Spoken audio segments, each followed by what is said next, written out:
Eh bien, bonjour à tous, on va pouvoir démarrer.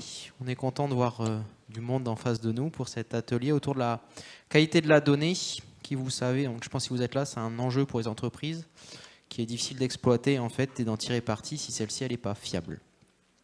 On va aborder plusieurs sujets, les causes d'une mauvaise data quality, les critères à prendre en compte et comment les entreprises font pour gérer cela.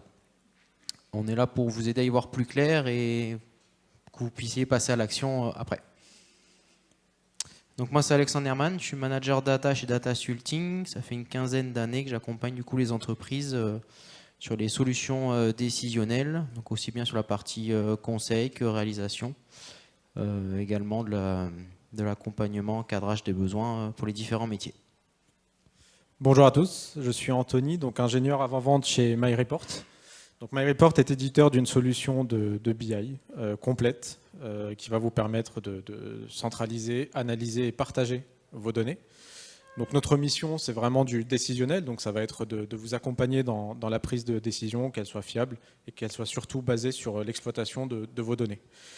Donc voilà, moi au quotidien, chez MyReport, mon rôle, c'est de rencontrer des dirigeants de PME, de TI, comme vous, qui tout simplement se posent des questions sur la maîtrise et la qualité de leurs données et qui ont cette volonté vraiment de pouvoir exploiter, de vouloir exploiter tout ce potentiel data, que ce soit interne ou externe, pour leurs analyses. Donc voilà, je suis ravi d'être là et j'espère, voilà, j'étais un peu déçu ce matin sur le sondage de voir qu'on était en bas du classement, mais merci de nous écouter et j'espère qu'on va vous apporter pas mal de... Ouais, et contre toute attente, l'IA était devant, en effet. Donc, voilà. Donc merci à tous et bienvenue. Oui, bonjour Benjamin. Alors moi je suis data analyst chez Epalia. On va faire un retour client. Voilà, on a été accompagné par Datasulting sur la mise en place de nos tableaux de bord. Et donc on a eu à gérer quelques problématiques de qualité de données. Donc ce qu'on vous propose, c'est partir des grands principes, un peu de définition. Après, on fera une mise en pratique sur la data quality. Et du coup, Benjamin nous fera un retour client sur Epalia et nous présentera Epalia. Ouais, je vais commencer par la définition. Donc, bon, j'imagine que si vous avez décidé de participer à cette conférence, c'est que vous aussi, la maîtrise de la qualité de vos données est un vrai sujet. Et c'est normal, c'est un constat assez global, c'est-à-dire que le volume de données ne cesse d'augmenter. Et à côté de ça, les défis que vous rencontrez au quotidien sont de plus en plus complexes et de plus en plus, on va dire, difficiles à exécuter. Donc, la gestion de la qualité de la donnée, ce qu'on appelle aussi la data quality, le data quality management. Voilà, je vais m'arrêter un peu sur la data quality, c'est le terme qu'on va utiliser. Donc, la gestion de la qualité de données est décrite comme un ensemble d'actions et de procédures mises en place par une entreprise, tout simplement pour garantir que les données de son système d'information soient justes et durables. Donc c'est vraiment des chantiers d'analyse, de surveillance, de correction qu'on va mettre en place. C'est quelque chose qui s'inscrit dans le temps. C'est très important de le souligner, c'est-à-dire que ce n'est pas un projet qui va s'arrêter, c'est vraiment continuel parce que la donnée rentre continuellement et sort. Donc vraiment, c'est quelque chose à retenir. Et donc voilà, pour la définition assez globale, j'ai mis une petite citation qui fait souvent réfléchir et qui fait réagir, je trouve. Donc voilà, on va aborder les conséquences, les causes et vous montrer quelques exemples dans les slides suivants. Alors quand on parle d'une mauvaise data quality, il va y avoir forcément des conséquences importantes pour l'entreprise et ça va aussi engendrer des coûts non prévus et avec des analyses approximatives et de la désorganisation.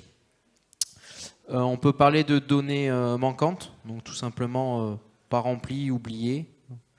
Des données incomplètes, donc toutes les infos nécessaires auxquelles on attendait avoir, eh ben, elles ne sont pas là.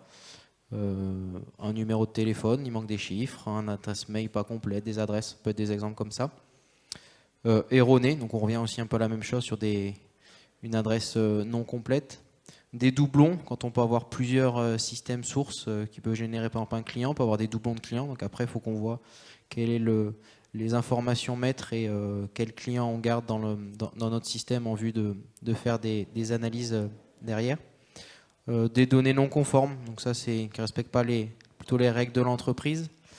des données non sécurisées. Donc on parlera pas mal, il y a un atelier sur la sécurité autour de la donnée, mais tout le monde ne peut pas avoir accès à toutes les données. Il peut y avoir aussi des conséquences, il y a des suppressions de données, que du coup, là on va gérer en fait les données pour pouvoir les sécuriser.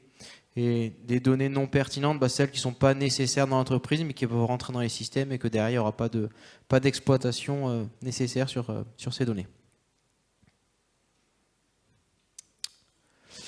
L'importance de la data quality, donc on a mis deux différentes études, donc l'OMDE, l'Observatoire de la maturité data, que Camille nous en a parlé ce matin. On a vu que c'est le troisième point qui ressort beaucoup dans nos études qu'on fait auprès de nos clients, que la qualité de la donnée est un point important, souvent qui arrive en bout de chaîne, alors qu'en fait il faut le prendre dès le début et c'est un cercle vertueux de toujours travailler la donnée, la mesurer, voir en fait de la qualité au sein de sa donnée, parce que derrière en fait on peut vite être submergé par des données de mauvaise qualité, pas fiables, on va avoir de la défiance des métiers et après en fait elle va être complètement oubliée. Donc on a une PME sur 2 qui n'assure pas de suivi de qualité. On a un petit quiz juste après, on va voir si c'est votre cas dans l'assemblée ou pas du tout. Et en fait, 31% qui estiment en fait la mauvaise qualité, c'est vraiment un frein à l'exploitation et on n'a aucune certitude et confiance du coup dans les données qui sont affichées. On va vous faire travailler. On a un petit questionnaire sur ce Slido. Alors pour vous, la qualité des données, qu'est-ce que c'est? Et du coup, savoir un peu, est-ce que c'est mesuré dans vos entreprises? Ok, c'est intéressant. Donc on voit on était sur un atelier tout public, donc on voit qu'en fait, vous êtes venu vraiment chercher de l'info et que ce qu'on constate, c'est qu'il n'y a pas du tout de mesure qui est réalisée.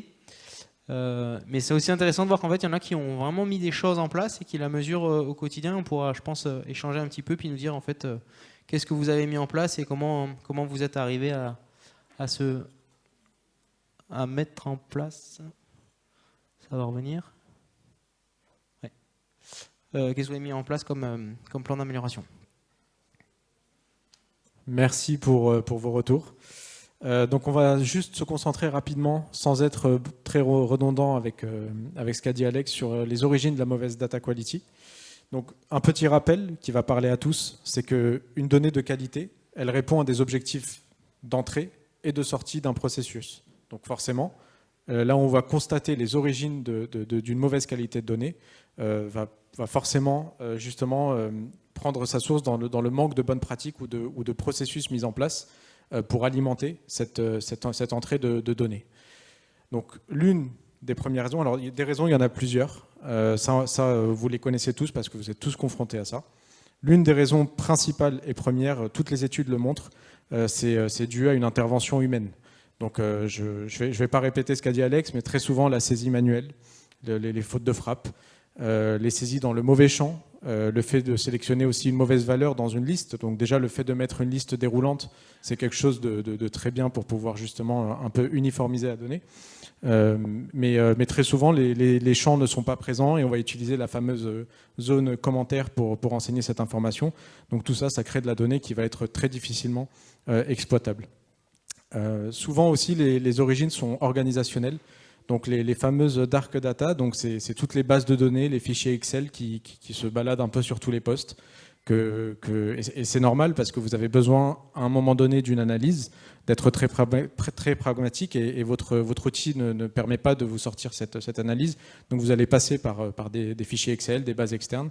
Donc ça aussi c'est très compliqué parce que chacun va avoir un peu cette donnée et cette donnée très souvent elle est pas exploitée, voire peu exploitable parce qu'elle n'est pas pérenne. Et il y aura forcément des différences entre ces informations et ce qui est présent dans l'outil de gestion. Les silos de données, c'est un vrai problème et on l'a constaté aussi tout à l'heure ce matin autour de la table ronde. C'est vraiment comment est-ce qu'on va faire la connexion entre les différents services lorsqu'on va saisir par exemple une même donnée et que cette donnée est différente.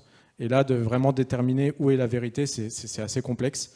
Donc voilà, et on va vous montrer dans un exemple un peu plus on va dire concret tout à l'heure à quoi ça peut ressembler. Les changements organisationnels, pareil, très souvent, lorsqu'il y a des changements organisationnels, on va avoir la nécessité de migrer ou de s'équiper d'un nouvel outil. Et ça aussi, c'est vraiment un fléau pour la qualité de la donnée, dans le sens où on va devoir aller vite, les décisions sont prises rapidement, et très souvent, les imports qui vont être réalisés, les rapprochements, vont être source d'erreurs, et c'est très compliqué de les rattraper après. On peut avoir... Je t'en prie. Ouais, sur la partie organisationnelle, on peut aussi avoir, on voit l'habitude, on monte des outils opérationnels, on a des formations, puis on se rend compte, les opérateurs disent non, mais en fait, moi je fais comme ça, je renseigne, en fait, ils voient pas l'impact qu'il y a derrière et comment elles sont exploitées. Et ça, en fait, c'est un vrai frein derrière pour pouvoir en fait fournir des données, des indicateurs de qualité. Et c'est là où en fait, il faut vraiment sensibiliser sur l'intérêt en fait et pourquoi on fait ça, et essayer de mettre après un peu des verrous pour pouvoir contraindre les utilisateurs dans la saisie de la donnée pour qu'en fait, en bout de chaîne, nous après on l'exploite. Et la dernière raison, on va dire un peu plus technique, donc là c'est vraiment les référentiels, comment est-ce qu'on va créer, enfin, on va dire des bornes, des normes, pour pouvoir tout simplement créer les bons liens entre les différents systèmes d'information, parfois de plusieurs filiales, lorsqu'on a besoin de faire de la consolidation, et ça c'est vraiment ce problème, donc sans rentrer beaucoup dans le détail, mais les données parfois ne sont pas à jour. Il y a de la donnée externe aussi qui provient forcément d'Internet ou d'ailleurs, qui ne va pas être croisée avec les données internes. Et c'est là où on va constater en fait toutes les différences autour d'une bonne qualité de données qui va être compliquée à atteindre. Les conséquences, il y a un chiffre que vous avez probablement vu tout à l'heure, entre 15 et 25% du chiffre d'affaires. C'est le coût estimé. Je ne sais pas si vous réalisez, c'est juste énorme.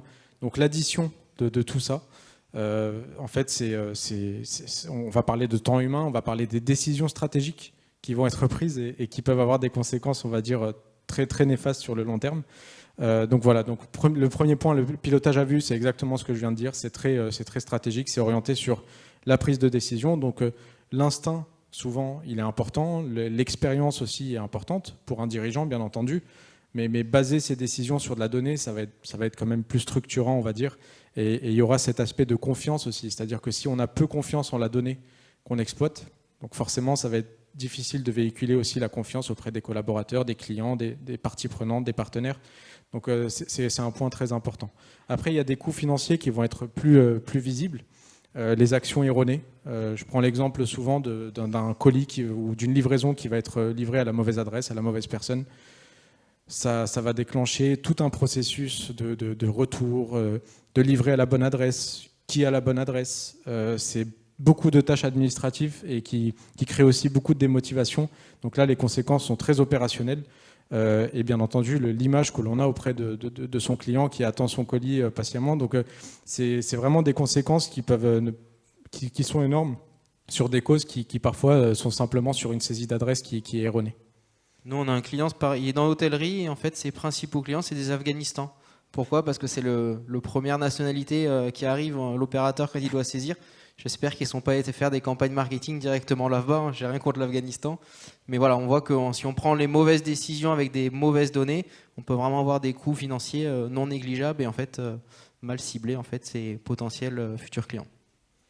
Voilà. Et ensuite, bien entendu, sur la conformité, donc avec toutes les lois que vous connaissez, et il y en aura encore des nouvelles. Donc ça peut avoir des conséquences sur des amendes, voire pire, si on n'est pas dans des rapports conformes et on ne communique pas sur de la donnée véridique. Les pertes d'opportunités aussi, la réputation. Donc dans une ère de digital aujourd'hui, c'est très compliqué aujourd'hui de rattraper, on va dire, une mauvaise réputation. Et inversement aussi, on en a parlé ce matin, c'est connaître ses clients, et je l'ai vu aussi dans les sondages, connaître ses clients, c'est super important, et on peut avoir l'effet inverse, bien entendu. Bon, le temps humain, j'en ai parlé aussi, ça va avec la démotivation des équipes, mais ce qu'il faut retenir, c'est que ça coûte beaucoup plus cher en temps et en argent de rattraper une donnée qui rentre dans le processus erronée. Donc voilà, plus elle dure dans ce processus, plus ça va être compliqué de la rattraper, plus ça va coûter cher. Donc voilà. Alors quelle stratégie on peut mettre en place ? Il n'y en a pas d'écrite gravée dans le marbre. Il faut des conseils qu'on pourrait vous donner. On a vu des choses qui marchent chez nos clients. Pour moi, la mesure de la qualité de la donnée, c'est un projet data dans le projet data.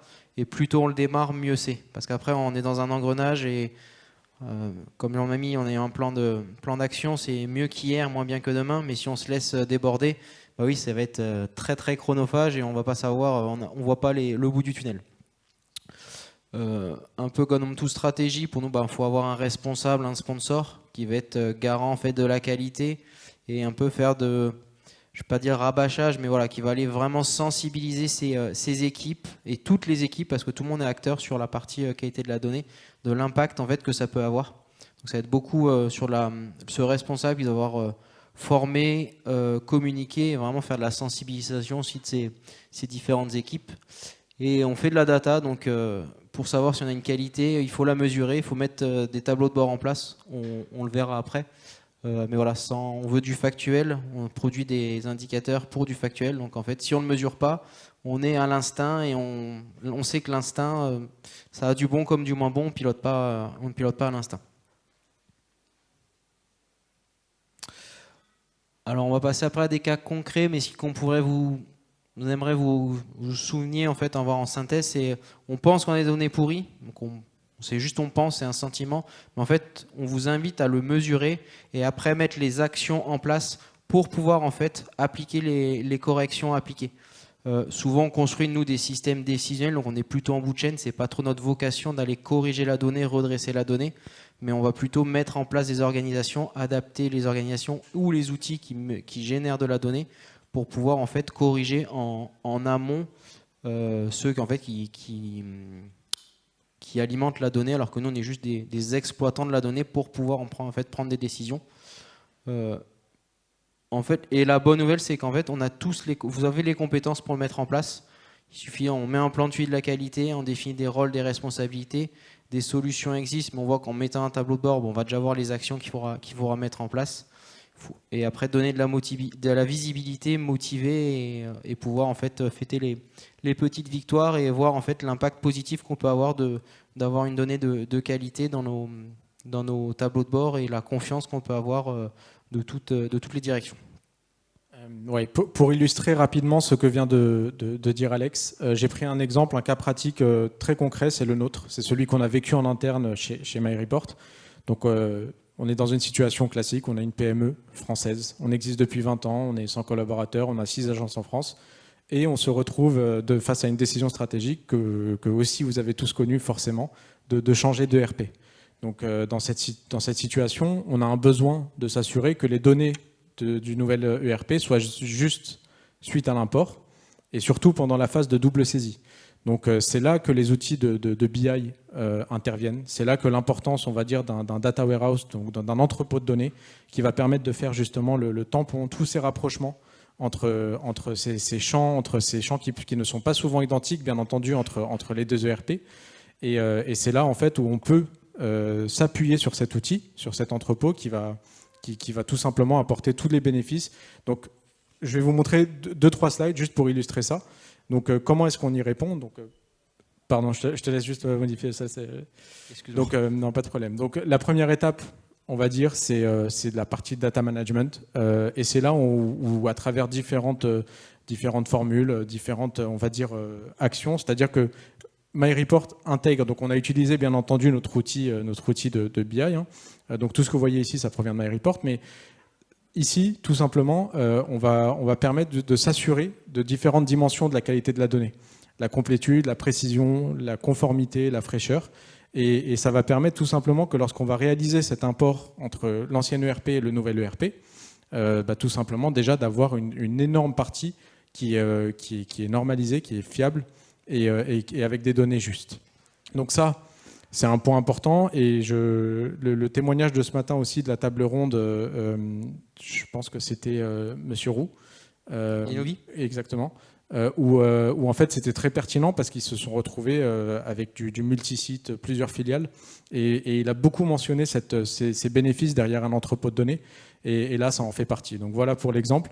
Et une fois qu'on a ça, pareil, on l'a mentionné aussi ce matin, c'est-à-dire que une fois qu'on a cet entrepôt de données qui est construit, ensuite, on peut se projeter dans beaucoup d'usages. Et là, typiquement, on a mis en place des data checks, donc c'est de la data vise qui provient de MyReport, pour pouvoir tout simplement vérifier la conformité entre les comptes, entre les contacts, et surtout, et c'est là aussi où on implique beaucoup tous les collaborateurs, c'est-à-dire qu'il y a des liens hypertextes qui vont nous emmener directement sur les comptes, sur les fiches contacts pour pouvoir les corriger et faire le lien entre les deux. Et ça nous a beaucoup aidé pendant la phase de double saisie qui a duré 3 mois. On s'est fixé 3 mois pour migrer. Et c'est un délai qu'on a respecté, c'est assez exceptionnel. Mais l'autre slide aussi, s'il te plaît Alexandre, je te remercie.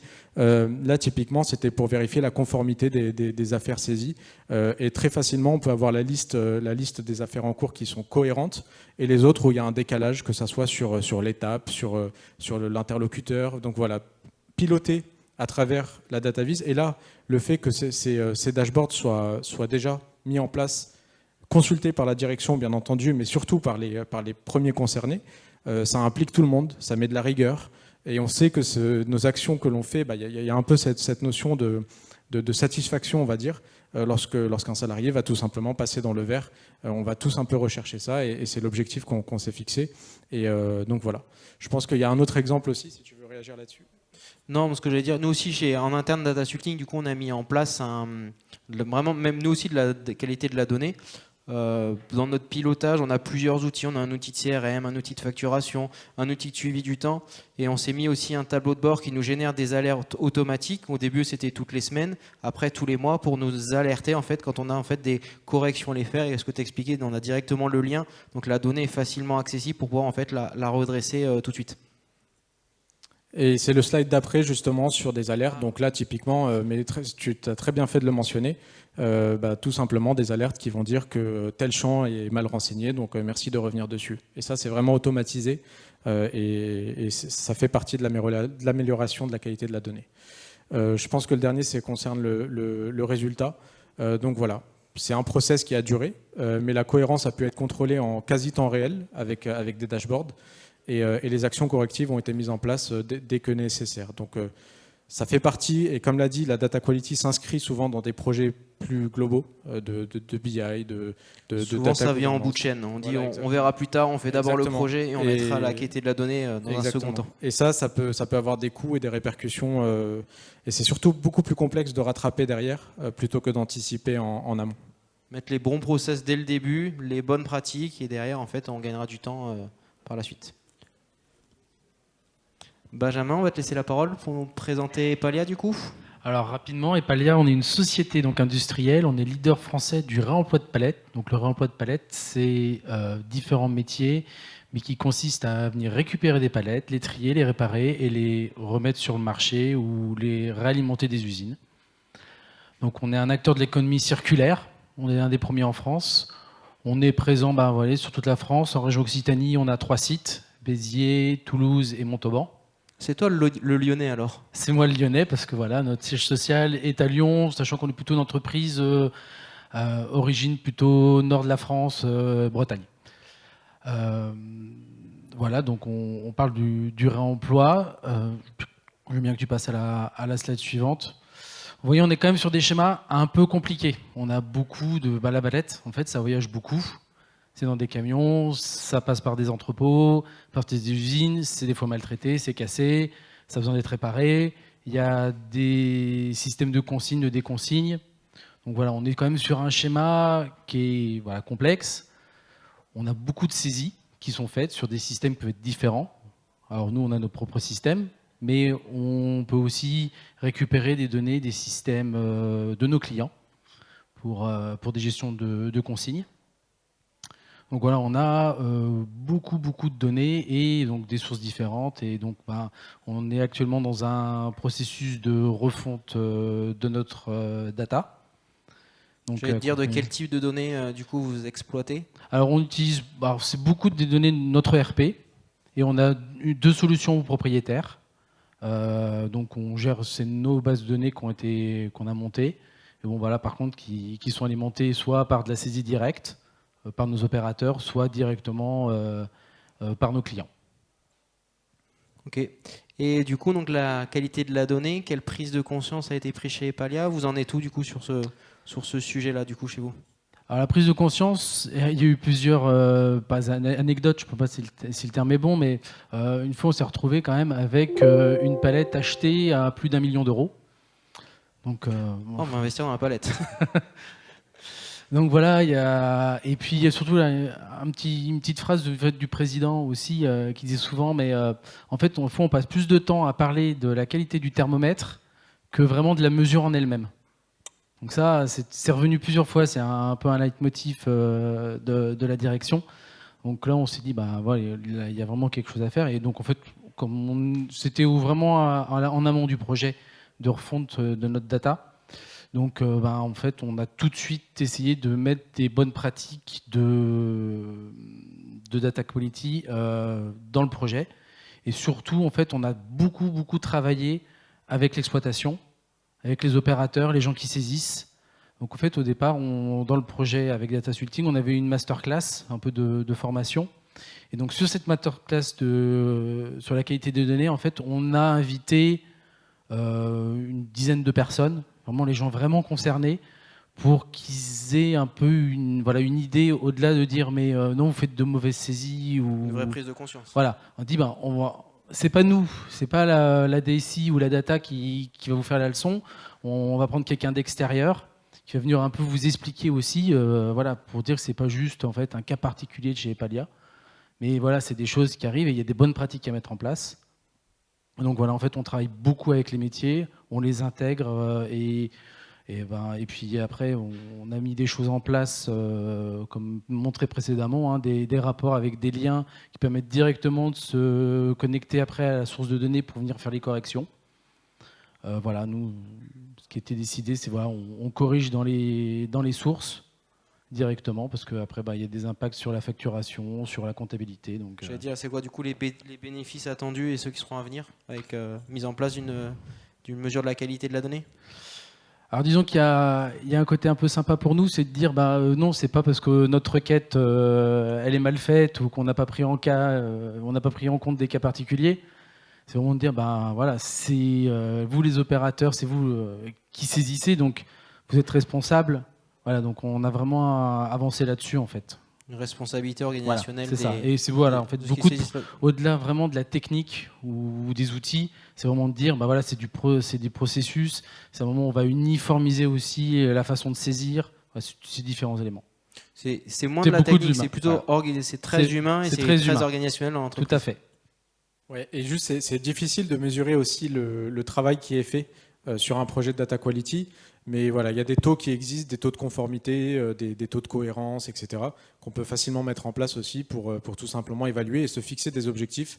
Par exemple, pour estimer que ma data soit au moins de bonne qualité, on doit atteindre les 80, 90%, etc.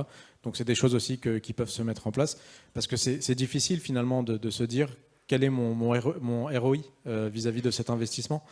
C'est quelque chose qu'on peut difficilement percevoir, mais qui est très réel en fait. Oui, il faut placer un curseur parce qu'en fait sinon c'est sans fin et c'est tellement chronophage que c'est un cercle qui ne s'arrêtera jamais. Donc il faut aussi placer un certain curseur. Comme quand on fait une mise en place d'entrepôt de données, on peut tester du coup l'intégralité des champs et toutes les valeurs, mais en fait ça va être très coûteux alors qu'on peut échantillonner aussi sur un échantillon représentatif pour pouvoir mesurer la qualité. Ouais, je rajouterais juste aussi de ne pas être très rigoureux, on va dire, mais de prioriser parfois la donnée financière, la donnée qui a un impact énorme sur la stratégie, sur l'opérationnel. Et ça, c'est quelque chose aussi qui marche bien, c'est-à-dire, mais un peu comme tous les projets, mais d'itérer et ensuite de rentrer un peu plus dans le détail. Il y a de la donnée qui, de toute manière, va être difficile de rendre de qualité. Hein. La donnée qui vient des sites web, de la donnée externe qu'on a besoin d'analyser pour du marketing, pour des choses comme ça. Il va falloir quand même la normaliser, donc ça peut demander un peu de technique. Il y a des outils qui sont là pour ça aussi, pour automatiser ce retraitement, mais prioriser et ensuite, enfin voilà, c'est petit à petit, vous allez voir que la boîte va énormément s'impliquer, les collaborateurs vont s'impliquer et surtout qu'ils vont comprendre tout l'intérêt de saisir. C'est pas juste pour avoir un joli KPI à la fin, mais c'est surtout c'est une suite de processus qui vont s'additionner l'un après l'autre et ça peut avoir des conséquences sur un fonds d'investissement, sur des décisions, etc., etc. Merci pour votre participation. Donc on voulait garder un petit temps de questions-réponses, échanges, notamment peut-être revenir sur les réponses qu'on a eues sur le Slido. Je voyais qu'il y avait des personnes qui ne mesuraient pas, donc il faut savoir un peu c'est quoi votre frein et pourquoi vous le faites pas et est-ce que vous allez le faire à la suite de du coup, cette présentation? Ou ceux qui ont mis des choses en place sur la qualité de la donnée, qu'est-ce que vous avez fait? Ouais, si quelqu'un veut intervenir, notamment sur les personnes qui ont peut-être déjà mis en place, et si on peut avoir un peu un retour d'expérience sur qu'est-ce qui a été mis en place et quel a été justement les retours perçus. Bonjour, Jonathan de Guillaume. Moi, je suis entre les deux. J'aimerais mettre en place, on est en train de mettre en place quelque chose, on n'a pas mis en place, donc je me considère dans les 55%, vous avez dit, donc j'ai pour l'instant rien. Moi, ma question, c'est surtout pour ceux qui ont mis en place et peut-être votre retour client. La première activité que j'ai lancée, c'est j'ai mis mes équipes pour mettre quelques indicateurs, les quelques dimensions de data quality sur mon data warehouse simple, d'accord? Est-ce que c'est quelque chose, c'est une bonne pratique ou est-ce qu'il faut parce que avec ces premiers indicateurs, j'aimerais aller voir les métiers, mon directoire, en disant voilà, on a un niveau de qualité peut-être bonne, pas bonne, il faut qu'on agisse avant d'être data driven, avant d'être data mesh, avant de tout ce que vous voulez. Est-ce que pour vous c'est une bonne pratique ou est-ce qu'il faut que je pense à d'autres étapes même avant? Non, moi je pense que c'est une bonne étape. Faut d'abord, il faut du factuel, donc il faut qu'on le mesure. Il faut voir qu'est-ce qu'on veut mesurer, quelle donnée est mauvaise, et après en fait, faut impliquer les métiers et leur montrer que en fait, si vous renseignez mal, si on a des mauvaises données, en fait, on va pas avoir l'adhésion du directoire et en fait, on peut faire tous les développements, tous les projets data qu'on veut, mais si en bout de chaîne on sort des tableaux de bord et on n'a aucune confiance, on verra qu'au bout du compte, ils seront oubliés. Et on aura travaillé pour rien, donc c'est pas le but. Et en fait, il faut sensibiliser vraiment tout le monde, toute la chaîne, pour pouvoir en fait comprendre, mesurer et avoir adopté un changement sur la qualité des données qu'on peut générer. Oui, c'est pour revenir par rapport à votre point. On n'est jamais trop proactif. Nous, on aimerait pouvoir faire plus. On a mis beaucoup de choses en place. On a vraiment des reportings. Alors, on passe par Excel, mais sans budget, on fait des choses très bien aussi. Et c'est important, je pense, de partir du besoin métier. Parce que c'est vraiment eux qui ont le problème. Nous, on arrive avec nos données. Oui, c'est pas bon, c'est moche, mais derrière, on n'a pas de budget, on ne peut pas avancer.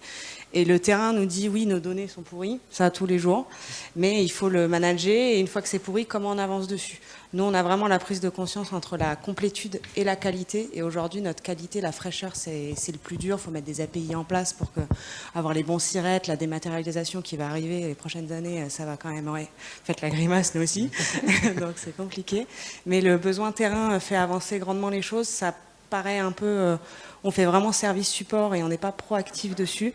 Mais on avance mieux comme ça. Nous, on a trouvé que ça nous permet de déminer le terrain plus facilement. Mais ça reste une forêt où il faut couper les arbres au fur et à mesure, quoi. Donc, compliqué. C'est la démarche qu'on a. On part toujours du besoin de l'usage et après on voit qu'est-ce qu'on met en place en fait. Et vous avez parlé de fraîcheur de la donnée. Justement, les ETL sont là pour ça. C'est pour aller piocher, restituer avec ces phases de transformation. Donc il y a des outils qui peuvent justement vous permettre d'automatiser tout ça. Et d'avoir vous l'avez dit, le mot-clé, c'est la confiance, c'est le plus important.